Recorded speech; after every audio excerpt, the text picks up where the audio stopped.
All right. Good morning, good afternoon, and good evening, everyone. Thank you for joining us today for the Task Sharing FP Services to Increase Health Workforce Efficiency and Expand Access webinar. My name is Intisar Sarkar, and I will be your moderator today. I serve as co-chair of the Task Sharing Technical Working Group, along with my colleague, James White. I am also a family planning specialist on the SHOPS Plus project housed at Apt Associates. SHOPS Plus stands for Sustaining Health Outcomes Through the Private Sector and is USAID's flagship initiative in private sector health. Next slide, please. Task sharing is a key strategy to expand access to healthcare and tackle the global shortage of healthcare workers. In light of COVID-19, this strategy is as important as ever as we seek to maintain the delivery of essential health services.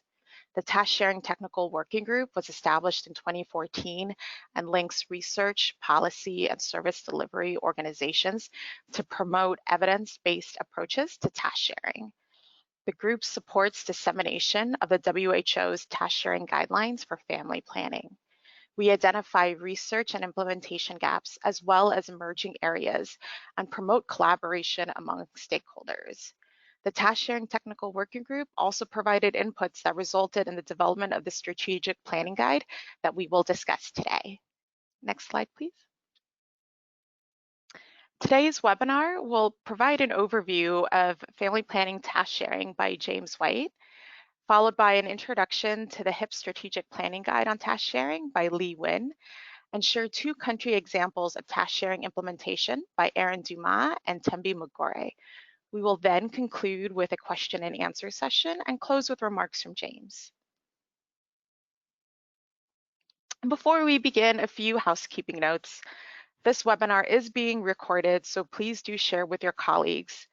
Please ask any questions in the chat box for the question and answer after the presentations. For more information on this and other high impact practices, please visit the website on the bottom left-hand corner.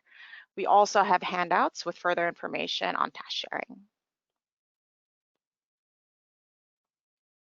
Our panelists today represent a diverse set of organizations.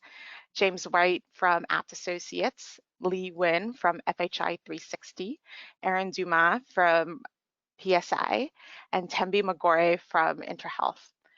And with that, I will hand over the mic to my colleague James to set the stage.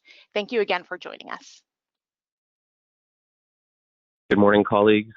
Thank you very much, Intisar. We're so happy to be here with you all today. My name is James White, and I'm a Senior Clinical Advisor to Apt Associates International Development Division and the SHOPS Plus project with Intisar. As she mentioned, over the last year, we have been the co-chair of the Family Planning Task Sharing Technical Working Group funded by USAID that was previously chaired by FHI 360. I'm a pediatric nurse by background, and so both in my own clinical practice, but also the global public health work I'm involved in, I've been by necessity involved in numerous global task sharing efforts for family planning, HIV, maternal and child health, and other priority health services. The Task Sharing Technical Working Group for Family Planning, funded by USAID, has really been an opportunity for myself and our organization to discuss with other colleagues from these organizations you'll hear from today about some of the lessons and operational experiences that we've seen over the years for family planning and for other health areas. We've been discussing effective measurement of task sharing, and we've been raising some of the most pressing issues that have been faced both in promoting and restricting global health task sharing. Today, before we hear from some of the task sharing technical group members on specific activities that they've conducted, we thought it would be important to provide some information just to set the stage on what task sharing is, some of the operational experiences and questions that we have, and how that can help us forge a more strategic way forward for operationalizing task sharing. So for those familiar with task sharing, this will be a refresher, and for those here today hearing about this for the first time, this will set the stage. Next slide, please. So we know that task sharing is certainly a major human resource for health strategy, and we know that task sharing can indeed build stronger and more resilient health systems. The Human Resources for Health agenda, mainly you'll see in the WHO Workforce 2030 and other key guiding global documents, certainly demonstrates that human resources are the backbone of every health system. Any system can only function with adequate number, skill mix, and high quality health workers. And of course, the health workforce is vital in building resilient communities at both local and national level, and health systems of all kinds. HRH allocation then becomes one of the most critical issues in health system strengthening and effectively matching the supply of health workers and skills to the needs of the population. When we look at specific modes of HRH allocation, we then see massive shortages. We see low patient to provider ratios. We see lack of key human resources in key areas and in key geographic regions. And so task sharing has really become a way to create a more rational distribution of those tasks and responsibilities among diverse cadres of health workers who can help improve access and cost effectiveness while additional health workers are trained and created. Task sharing comes in many forms. Diverse approaches have been seen by different cadre, by different facility type, certainly by public and private sector or in the nonprofit and faith-based areas, and certainly by geographic location, we see different approaches. There is definitely an advanced global and in many cases national policy landscape for task sharing and indeed for family planning task sharing in particular. Guidelines from WHO and other key global institutions exist. At the national level, certainly guidelines have been promoted.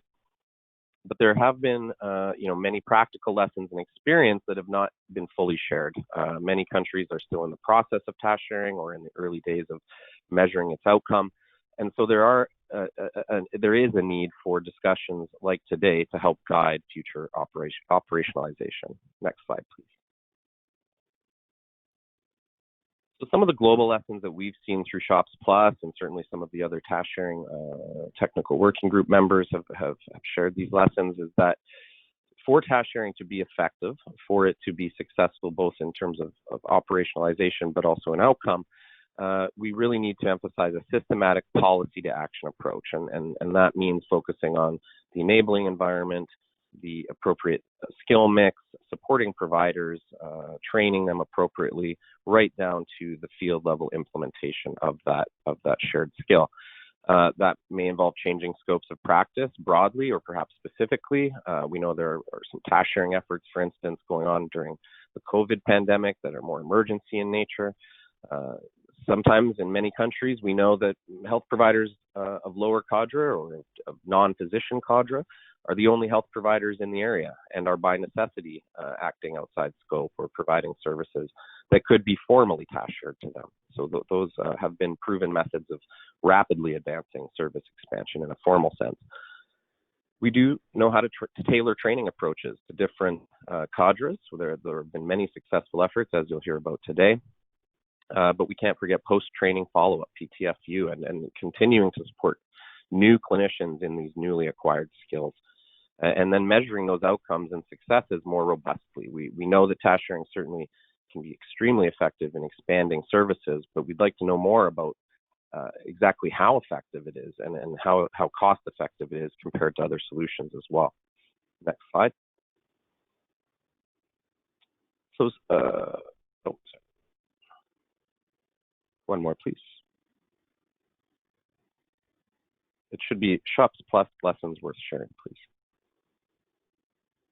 There we go. Thank you. So two quick examples from our program before we move on to our colleagues. In Rwanda, for instance, SHOPS Plus through APOR, which is the Association of Retail Pharmacist Owners, we worked with them directly and government to advocate for policy changes that would permit them to administer injectable contraceptives. So a very specific task sharing effort for a very specific commodity. The change was approved in early 2020, and it has allowed stakeholders to now focus on developing ways to roll out that policy change, the training needed, and the discussion with other stakeholders, including consumers, that will need to go on to actualize that change. So here, demonstrating that early policy action, although it took some time, did lead to policy changes now rapidly being implemented. In Nigeria, we focused a little more on building quality cultures around task sharing. And since 2018, we've worked with community health worker organizations and individual community health workers to create tailored trainings that we mentioned for task sharing that speak to them at their level, speak to them in the language relevant to their skill set, and help them deliver quality family planning services in 4 states. The program involved, as I mentioned, adapting trainings, but also extensive post-training follow-up that was designed around the services they were already delivering in their community care, indeed supportive supervision through partnership from government. Next slide, please. So finally, many of the questions I've raised today were raised in our working group meetings over the last several years. Many of you as implementing partners and implementers, I'm sure, have faced similar questions and need for operational guidance as you've implemented task sharing efforts. And so my colleague Lee from FHI 360 will now be talking a bit about the strategic planning guide that was developed by our working group to help look into answering some of these questions. And then you'll hear from others around specific implementation experiences. Thank you for your time today. I hope this has been a nice refresher and or setting up the stage. And now over to you, Lee. Thank you so much. Oh, Thank you great. Thank you so much, James. I just wanted to chime in and remind everyone to please submit their questions in the question box. And as James mentioned, Lee will now be presenting on the strategic planning guide, which was developed with support of the Task Sharing Technical Working Group. On to you, Lee. Thank you. Oh, great. Yes, thank you. Hello, everyone, and thank you for the introduction. Next slide. So I'm presenting on the High Impact Practices Strategic Planning Guide for Task Sharing, as Intisar mentioned. Next slide. High Impact Practices, or HIPs, are a set of evidence-based family planning practices vetted by experts against specific criteria and documented in an easy-to-use format. HIPs help programs focus resources for greatest impact. And there are around 20 HIPs briefs covering service delivery, enabling environment, social and behavior change interventions, as well as HIP enhancement briefs. But what are strategic planning guides? Next slide. Strategic planning guides, or SPGs, are intended to lead program managers, planners, and decision makers through a strategic process to identify the most effective and efficient investments to address the challenge or focus of their program. Guides are developed by technical experts and are intended to help planners identify which HIP or practice might work in their specific context. Well, when do you use a strategic planning guide?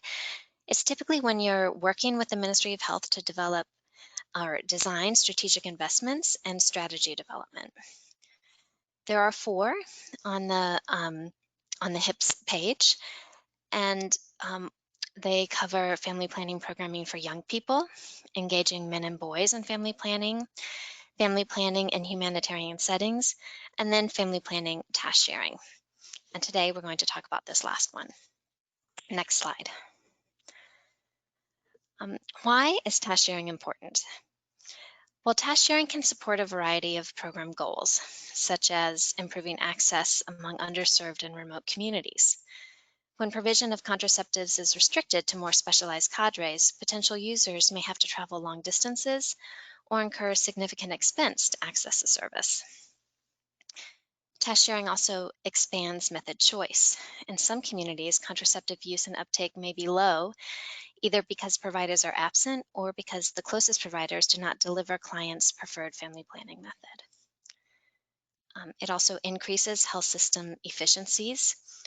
Doctors and nurses are in short supply and often overworked in many settings. Delegating specific tasks to less specialized workers can ease the burden on highly specialized providers so they can focus on delivering more complex care. And lastly, it enhances the effectiveness of the family planning HIPs. The impact of evidence-based family planning interventions is bolstered when contraceptive service delivery is shared efficiently amongst healthcare workers. Next slide. So this slide describes how task sharing enhances 10 of the HIPs. I'm not going to go through this table in detail, but you can find it in full in the strategic planning guide for those of you who are interested. But key themes from this table that I want to emphasize are that task sharing supports integrated service delivery, client-centered access, as well as expanding method choice in private sector and increasing accessibility in communities where financial or information barriers hinder uptake of family planning. Next slide. So how do you develop a task sharing strategy?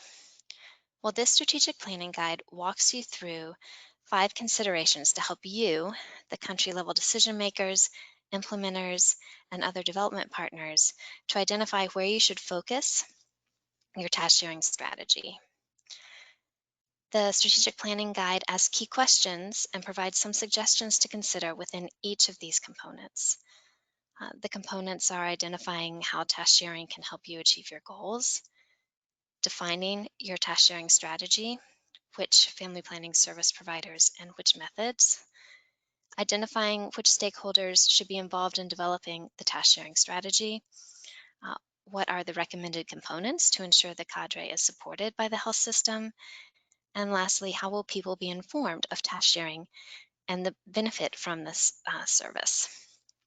The full SPG was included in the packet of resources that IBP shared for you to download, and is also available on the HIPS website, which was shared earlier, and it's found under planning guides. Next slide. So what are some of the key takeaways from the strategic planning guide? It's that successful task sharing strategies focus on the different settings, the contraceptive methods, and cadres of health workers involved. The determination should be based on the feasibility of the approach, country's context, and family planning goals while meeting the needs of women and couples. They also integrate considerations of gender, human rights, and include monitoring and evaluation. And scaling up may require institutional strengthening and take human, material, financial, and time resources. Next slide. And that is it. Thank you very much for your time. Thank you so much, Lee, for that great overview of the strategic planning guide. As a reminder, that is also available on the HIP website as well as the handouts pane in your window. Next, we have Erin Dumas, who will share PSI's implementation experience in Niger. Over to you, Erin.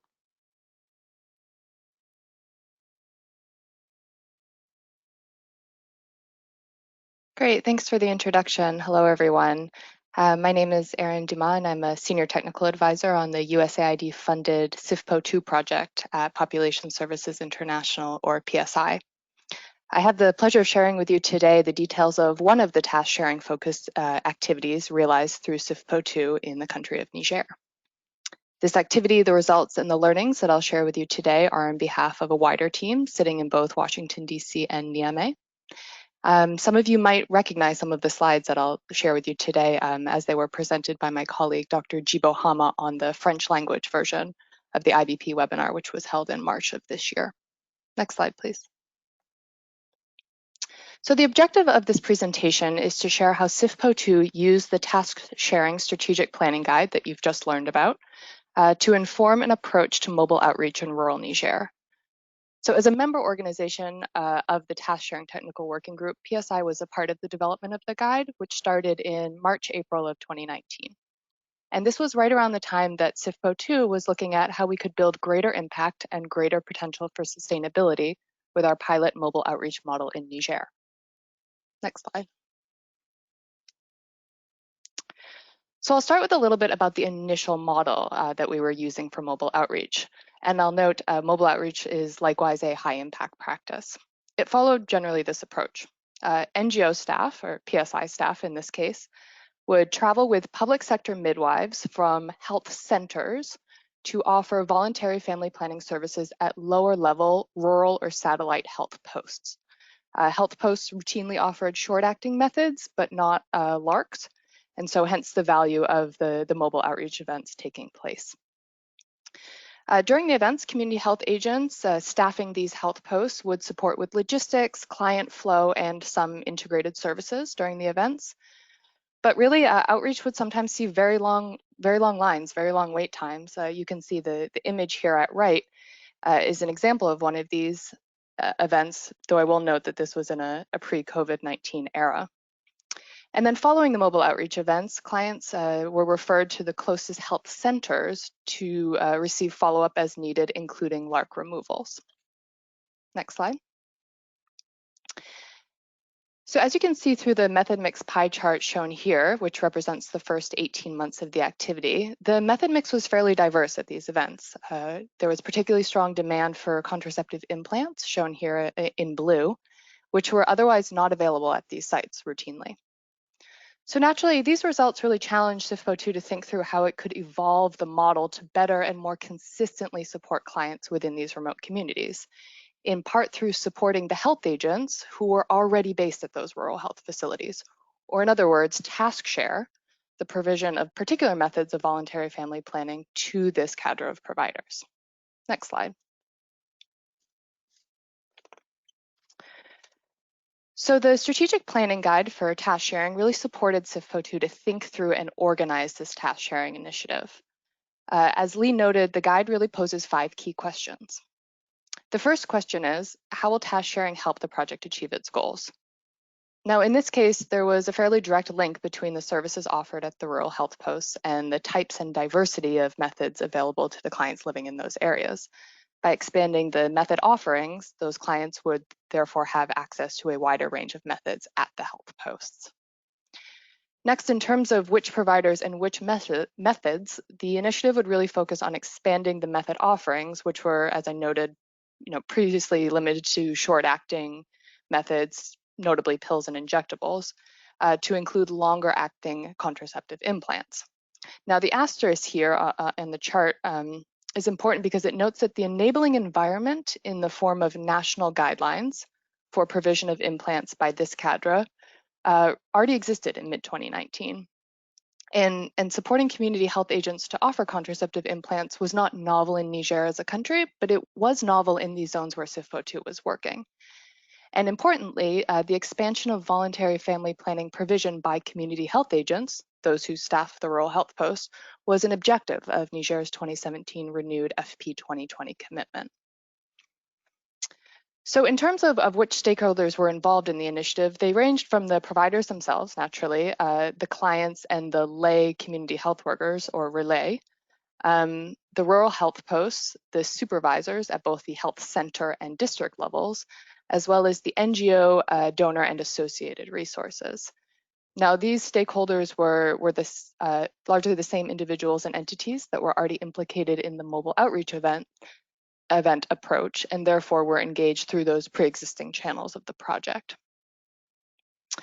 Fourthly, the components needed to ensure that this cadre was supported were arguably the most important consideration in this process.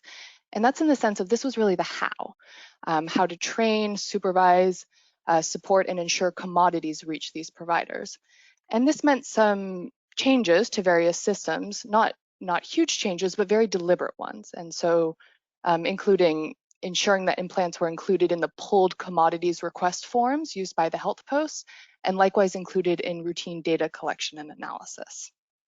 And then finally, the question 5 here, importantly, in terms of client awareness and benefit, this is really where we see the enhancement of other HIPs that Lee just noted. Mobile outreach has a large demand generation component, and what it did is it served to normalize the introduction of contraceptive implants to the range of services offered at the health posts, particularly when clients witnessed the community health agents at the mobile events conducting insertions and removals, and not just the visiting providers doing so. Next slide. Asking these strategic questions informed changes to the intervention and subsequently the design of the mobile outreach model. The outputs of the changes include the training of 22 community health agents in voluntary family planning, including on inserting and removing implants, which was a new technology for this cadre. Those trainings took place in August of 2019. Community health agents subsequently provided voluntary family planning services during and following the mobile outreach events. Supportive supervision was conducted at the health posts, so not only at the health center levels, but at the satellite facilities as well, routinely. And contraceptive implants were integrated into monthly commodity requests, so to make sure that they were available at the sites. And finally, the projects supported the district to start collecting and analyzing data at the health post level, as opposed to when it had been rolled up at the health center. Now, I recognize that this graph at right has perhaps been enlarged a little bit, but the reason this is in here is because I mentioned that the trainings began in August, and subsequently the introduction of contraceptive implants at the rural health posts began in September of 2019. So tracking the data between September 2019 and January 2020, we saw a consistent interest by clients for access to these methods. And the numbers across 22 health facilities, health posts, are noted here by month. So what this averages to is about 8 implant users per month per facility. And interestingly, the average number of clients across all methods has stayed fairly consistent across months at about 46 total users per health post per month. So in other words, about 17% of the method mix transitioned from short-acting methods to long-acting reversible contraceptives, suggesting that women wanted these methods, and as a result of task sharing, they were now able to access them at their health posts. Next slide, please. This initiative demonstrated that community health agents can successfully and safely counsel for, provide, and remove contraceptive implants as a part of a wide range of methods, responding to the preferences of their clients. The routine data collection, as I just noted, showed an increase in the number of implant users, but not yet an increase in the total number of users at the health posts. And this may be due in part to switchers from short-acting to longer-acting methods. Mobile outreach was an effective way to introduce the new methods and to normalize their use, as well as the task sharing initiative within communities. The task sharing initiative that took place has now informed the scale up of mobile outreach services through SIFPO2 in Niger. As part of the model, community health agents are now trained from the onset as part of the mobile outreach setup. And finally, though it's not here on this slide, I'll note that mobile outreach events themselves have perhaps unsurprisingly been largely on pause for 2020 due to COVID-19. But this really speaks to just how very important it is for community health agents to be able to offer a wide range of methods and to be able to remove them and not to necessarily have to wait for mobile outreach events to arrive in rural communities to provide services. Next slide, please. So this was a brief presentation describing some of SIFPO2's work, but if you'd like to learn more, there is a brief available at this link, as well as in the handout section of the GoToWebinar application. And the final slide, I'll say thank you on behalf of myself and my colleagues and provide the PSI contact information here. Thanks again, back to you, Intisar. Thank you so much, Erin, for that great example of the strategic planning guide in practice. I think it really shows how these guides can be resources to developing activities and plans and things like that. So next, we will have Tembi Magore share lessons from IntraHealth's experience in South Sudan. Over to you, Tembi. Thank you, Antisa. Good morning, good afternoon, and good evening, everybody. It is my pleasure to share with you this field experience from South Sudan. The Family Planning Project in South Sudan is funded by USAID through the Evidence to Action project that is led by Pathfinder. And the project was implemented by IntraHealth. And I'm making this presentation on behalf of my colleagues in South Sudan. I will give a broad background and really we talk within the context of South Sudan, why task shifting or task sharing matters, what we did, how we did it, and what worked and what next for South Sudan. Next slide, please. South Sudan is the newest country in the world since 2011, but it is characterized with extreme poverty that has been worsened by violence and insecurity in most parts of the country and is quite unstable. The disease burden is high, the health systems are challenged, availability and access to health services is very, very limited. And so in this context, why does it really matter for task sharing? Next slide. It matters because modern contraceptive use is very, very low. It's the lowest in Africa at 3.9. Unmet need is high. The desire for children is high. But most importantly, maternal mortality is 1 in 49. And we know that for every mortality, 20 to 30 serious morbidities occur. And if you live in South Sudan, the chances of a maternal death if you are in the reproductive age group is 1 to 18, one of the highest in the world. Next slide, please. We know that WHO recommends that there are 2.3 doctors and nurse midwives per 1,000 population to adequately address MNCHFP challenges. But in South Sudan, the health workforce situation is that of low numbers, low skills, and it is estimated that per one midwife, there's almost 40,000 population. And even then, these health workers are very inequitably distributed. Most of them are found in the few urban centers, serving 20% of the population. Because of low salaries and irregular pay and insecurity, attrition is fairly high. And there are also poor performance support systems in those facilities, which was mentioned as an essential component of such sharing by my colleagues. Next slide, please. And this is just the arc of demedicalization of task sharing to increase the cadre of family planning health services from OBGYNs right down to what we are seeing now as clients. But I must say that the debate and the discussion of task sharing has been going on for many years. And we know in our medical field, change sometimes comes slowly. Next slide. And WHO has issued this, and I'm sure a lot of you are familiar with this recommendation of what tasks, family planning tasks can be performed by what cadre safely. Next slide. Next slide, please.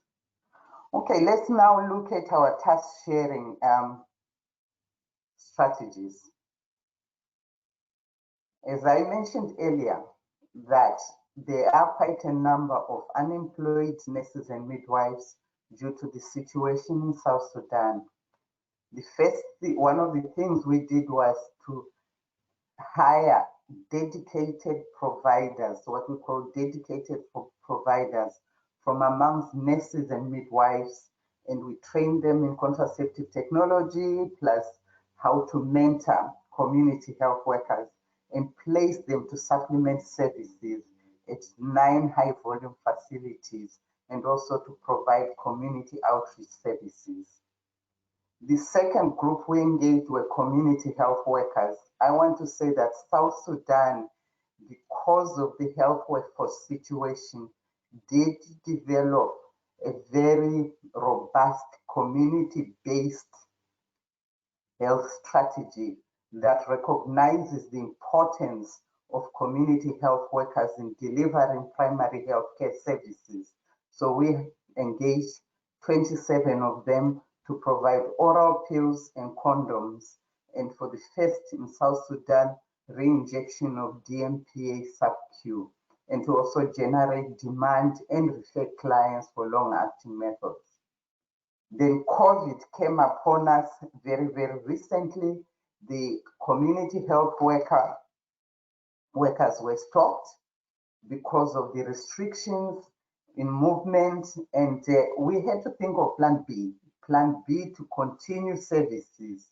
So the dedicated providers started promoting self-injection, started talking about self-injection, and through administration of a very specific criteria, 42 clients volunteered for self-injection and were trained to re-inject DMPA sub-Q. Next slide, please. Okay, this is basically what we did, and hopefully to help enhance scalability. We started by building local capacity for both training, mentorship, and supportive supervision of a core team at national level that included trainers from other implementing partners. We provided curricula and developed support, supervision, and mentoring tools. Then the second bit is we then applied those training skills to train dedicated providers who are being continuously mentored and supported by the national team. And we also worked in collaboration with UNFPA and the Global Health Supply Chain Project to ensure that there are no stockouts, and provided job aids to the dedicated providers. For the community health workers, they were trained formally and they are being mentored on the job by the dedicated providers and the national support team, and also being supported with logistics and health information system support. We actually adapted the registers of the Ministry of Health for use by community health workers because those did not exist. And for self-injection, the dedicated providers are supporting those clients via SMS and telephone as needed. Next slide, please. Okay, this is where these were placed. If you are familiar with South Sudan, I won't dwell in that. I also just know Juba. Next slide, please. Okay, so did it work? And I must say that this facility, the dedicated providers were deployed from December. And this, while the project is continuing, I'm just going to share the data up till June. We placed the dedicated providers at the facility middle of December. There were some providers already providing services. So we used this more or less as baseline. And I must say that those providers that were already there provide all the other MNCH, nutrition, HIV services in those facilities. And we noticed that by end of January, the dedicated providers had actually doubled the numbers, therefore reducing unmissed opportunities or missed opportunities for family planning services. When after the training of the community health workers and they were deployed back into the communities surrounding those facilities, we saw a jump in the number of clients that were coming, and some of these include the clients that were served by the community health workers themselves. Then we saw a dip when the COVID restrictions happened, and an improvement in April, but generally a decline in services. Next slide, please. And this is just in comparison of what the dedicated providers provided, and the orange is what they provided. The blue is the other services. And you can see at the height of COVID, we actually suspect that they were deployed to other services to provide COVID-related care and services, hence the drastic decline in the number of clients they served. But fortunately, the dedicated providers continued and they were providing services. And the community health workers, which is the green, only ended in March because they were stopped beyond that. Next slide, please. And this is the method mix and distribution. You can see the diversity in the methods that are provided. with the injectables and implants like elsewhere in many African countries where you have those two methods being more predominant than other methods. And next slide, please. And this shows just the method mix and a good shift from more effective methods, again, in implants and injectables, steadily increasing over a period, and with a kind of decline in some of the less reliable methods. Next slide, please. Okay, self-injection, again, very new to Uganda. Did it work? 42 clients who volunteered. Interestingly, 35% of them were from rural health facilities, and this holds promise for South Sudan. And by the end of June, all the clients that were expected to have given self-injection had done so, but this was that there were reminders from the dedicated providers, reminders for follow-up or find out whether they were having any problems, and remind us that they were due to inject themselves. Next slide, please. Okay, in conclusion, did it work and where can that go? Obviously, dedicated providers is really not robbing Tom to pay Peter, but these were unemployed, voluntarily unemployed, and we noticed that they did actually increase the client load significantly, expanded method choice. Just like was mentioned by Peter earlier on, we saw an expansion in method choice and clients actually opting for long-acting methods, which is good for clients who are rural-based, and it's also good in this COVID situation. The community health workers had started to show a difference and a promise, and so that policy is possibly scalable. Unfortunately, we have to phase them out slowly based on the COVID situation and the COVID data that is emerging out of South Sudan.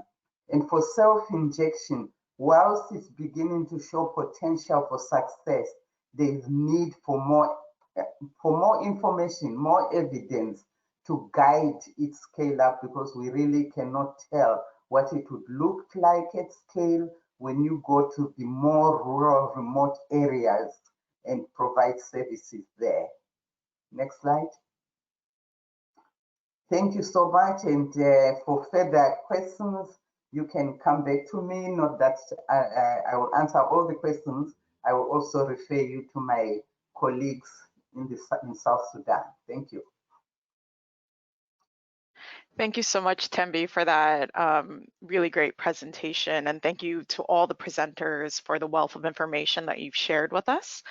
I think it really goes to show how they're really important task sharing implementation questions that we're learning as we're implementing and addressing and seeing how it can be really impactful, especially now, given that self-care and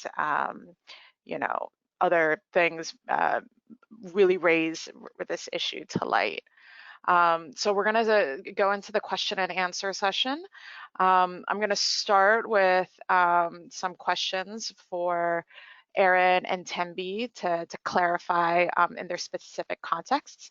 And then if we have time, I'm going to ask James and Lee some kind of larger, broader questions about the direction of task sharing. So first to start, there was a question regarding the states that Shops Plus worked in Nigeria, and those states are the Federal Capital Territory, Plateau State, and then we expanded to Akwa Ibom and Oyo. And Erin, there is a question for you on, do you have any statistics for any early removal requests? And are you able to provide any further information on the quality of counseling that the community health agents were able to provide? Additionally, can you provide any information on what qualifications they had going into this exercise? Great, thank you for the questions. Regarding removal requests, in the time period outlined between September 2019 and January 2020, the rural health posts were averaging 0 to 1 implant removals per month.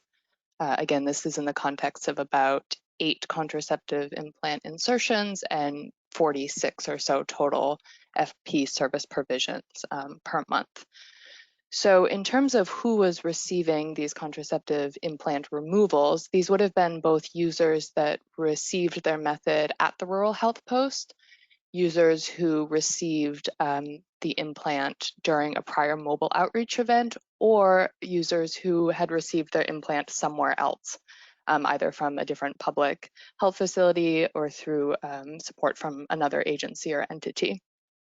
So what that means is that these community health agents were able to provide that on-demand removal regardless of when the individual would have received their implant. In terms of counseling, naturally counseling components were included in the training that the community health agents received. Important to note would be that the community health agents, although this task sharing initiative was focused on contraceptive implants, received training on comprehensive counseling that covered a wide range of methods, including those that weren't necessarily available at their health post. So those for which the client would be referred either to the next level health center, so that would be, for example, for an IUD, or to a higher level health facility. The counseling naturally includes components on side effects, and I'll note that you may have seen an image in the presentation where there was a PSI staff working alongside a community health agent during a mobile outreach event. This was really the support to the counseling and service provision training, the follow-up support. Not only were those trainings an opportunity to practice in-house, they were then reinforced throughout the mobile outreach events that took place at the health post. So again, this is an example of the HIP enhancement. The second question was around the level, I think, the qualifications that the providers had prior to this intervention. The majority of the community health agents in the intervention reported an average of 6 months of pre-professional training prior to their posting at their respective sites, but it did vary some because there were some providers who had been previously supported by other NGOs, not necessarily in implant provision, but just in pre-professional or in-service training in general. And then the contraceptive technology training that took place through this intervention was a 5-day duration. Thank you. Thank you so much for that, Erin. Tembi, can you tell us a little bit about any tools or resources that you equipped your community health workers with?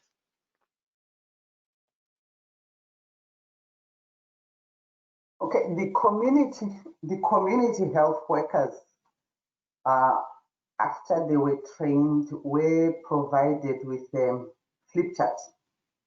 That is more pictorial, very few words. That's what they use for both client education sessions and counseling. It gives information very systematically about each method and the different methods and how to respond to common questions at community level, common myths and misconceptions.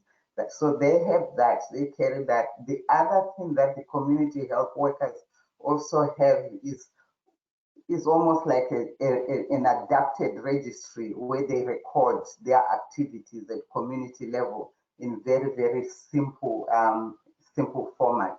So for them to do their job effectively, they all use that flip chart mostly.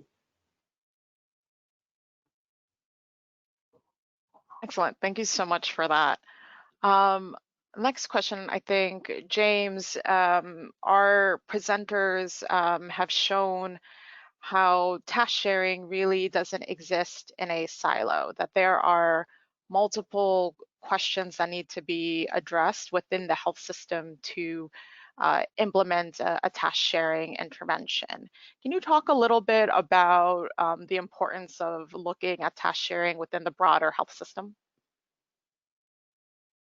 Absolutely, and I think that's a really critical question that a lot of the presentations today have raised, as you've highlighted. As with any health system intervention, task sharing in and of itself is neither a magic bullet solution, and certainly it does not occur without interacting with every aspect of the health system. So, it really can be looked at as an HRH strategy, an HRH intervention for rapid expansion of human resources for health, but that certainly brings with it new pharmaceutical supply chain questions, new quality assurance and supervision questions, new logistical transport questions around both personnel and material. So I think, as with any mobilization of health workforce, task sharing would need to, by necessity, consider those same issues. Thank you. Thank you so much, James. A question for Lee. So task sharing has, especially with the task sharing technical working group, has evolved from a focus on research and generating the evidence base for the efficacy and the safety of task sharing certain tasks to lower level cadres. And now that we are implementing these experiences, where do you see the research going in terms of research implementation? How can we better use research to implement activities better? Great, thank you, Intisar. So I think it's a combination of things. As you mentioned, there's already a strong evidence base for a lot of these task sharing initiatives, and so a key component is research utilization, which is what I specialize in at FHI 360, and translating the evidence for different audiences and stakeholders so um, it can be adapted and used within that country and then also in other places. But sometimes there are needs and gaps in task sharing that require additional research, or ministries of health want their own country-specific study. And so I really see the role of the task sharing technical working group and also groups like the self-care trailblazers and groups working in task sharing to coordinate and identify where those gaps are in emerging areas, so that even if research is on, say, for example, community health worker provision of injectables as part of the method mix, that it's answering new types of questions. And I think there's been a lot of emphasis on self-care recently in the times of COVID. And so I think we're going to be seeing a lot more task sharing research that is looking at self-care and family planning, such as self-injection, which Tim May mentioned, but also, for example, removal of IUDs is another area that I think is getting some interest, and new research is emerging, and several other areas. So thank you. I hope that answers your question. Yeah, that's definitely super helpful. And, as I think a key thing in task sharing will always be, learning as we're going. And in order to learn as we implement, we certainly need the research to be able to make appropriate decisions. So thank you so much for that.